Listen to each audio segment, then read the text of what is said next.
রমজানের লাস্টে আইসা জিব্রাইল বলছে, ইয়া রাসূলুল্লাহ, এত বড় রমজান পেয়ে ইফতারের নেকি, সেহরিতে নেকি, তাহাজ্জুদে নেকি, তারাবির 20 রাকাত নামাজে নেকি, 5 ওয়াক্ত নামাজে নেকি, শেষ দশকের এতেকাফে নেকি, সবে কদর তালাশ করার দ্বারা নেকি, জিকির করার দ্বারা নেকি, তেলাওয়াত করার দ্বারা নেকি, দোয়া করার দ্বারা নেকি, কাউকে সামান্য ইফতার করাইলো নেকি, এরপরে একটা নফল একটা ফরজের সমান, একটা ফরজ 70টা ফরজের সমান, এক রমজানের প্রথম দশক রহমত, মাঝখানের দশক মাগফিরাত, শেষ দশক জাহান্নাম থেকে নাজাত।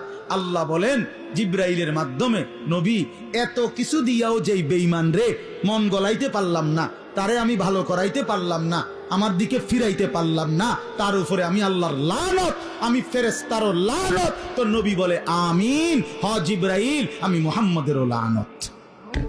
যা তোর উপরে খোদার লানত করুক।